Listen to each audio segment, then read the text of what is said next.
With us now is the former Chief of the General Staff, Lord Dunnett. Hello to you, Lord Dunnett. Thank you for joining us on the programme this morning. What does this actually mean for Finland?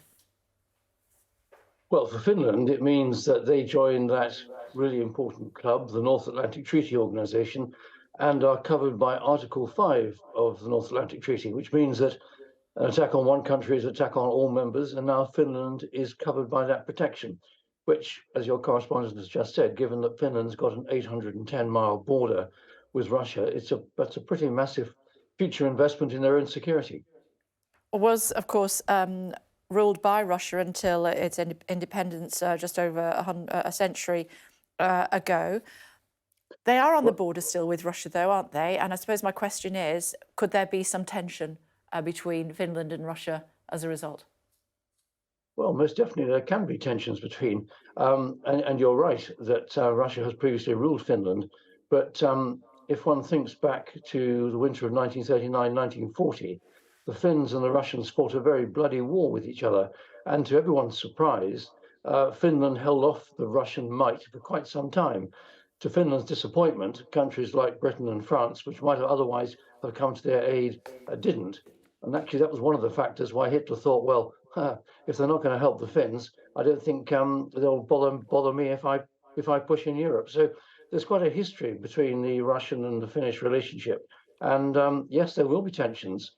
And of course, those tensions will rise, unsurprisingly, but importantly, when at some point in the future, other NATO countries make deterrent deployments on Finnish territory along the Russian border, because Finland, although it's got nearly a million reserve forces, only has about 25,000 active armed forces. So they will very much appreciate and enjoy and need deterrent support from other NATO members. Which leads me nicely to my next question, my lord, which is, what does Finland bring to NATO? Well, it brings a lot of, I think, moral support is probably the right answer. I mean, Finland has for a long time guarded fairly jealously its neutrality, but has felt for its own reasons that it now wants to come under the NATO umbrella, and that's fair enough. Your question is, what does it bring to the rest of NATO? In physical and military and hardware terms, at this stage, not a lot.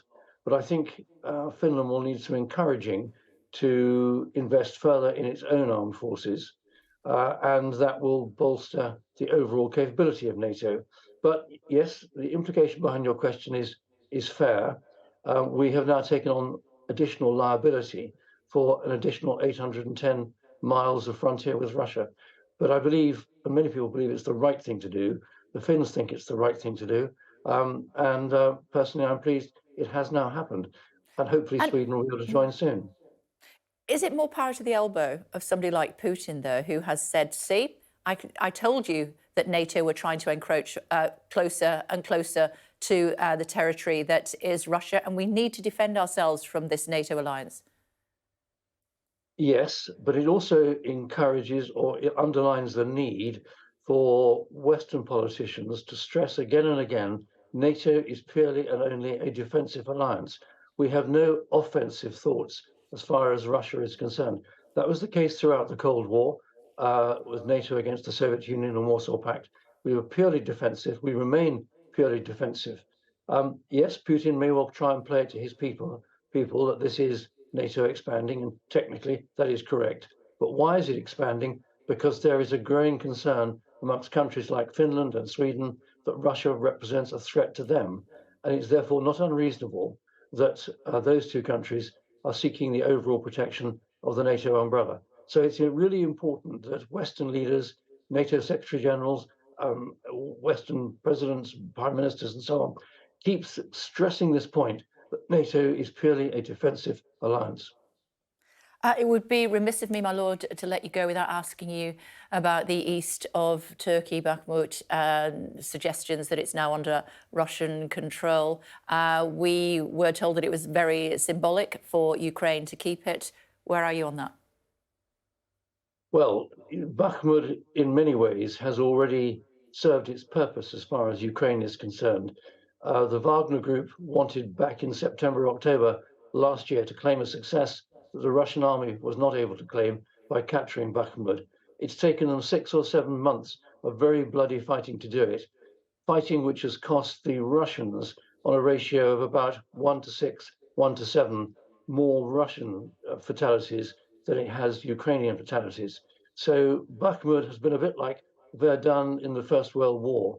It's to a major extent bled the Russian forces, bled them white, which of course is what the Germans were trying to do to the French in Verdun back in 1915, 1916. So if the Russians have managed to make further moves into Bakhmut, and I don't think they've captured the whole of the place yet, then, as I say, it'll be a Pyrrhic victory of some hollowness for the Russians to have gained more control over Bakhmut. I don't think they've gained complete control. And Okay. frankly, if I was the Ukrainian commander-in-chief now, I think I'd withdraw the rest of my forces on the basis that Bakhmut has done its job for Ukraine. How interesting. It's always a pleasure to see you, my lord. We miss you in the studio. Come and see us soon. Thank you. Yep, I will, Kay. Thanks. Thank you.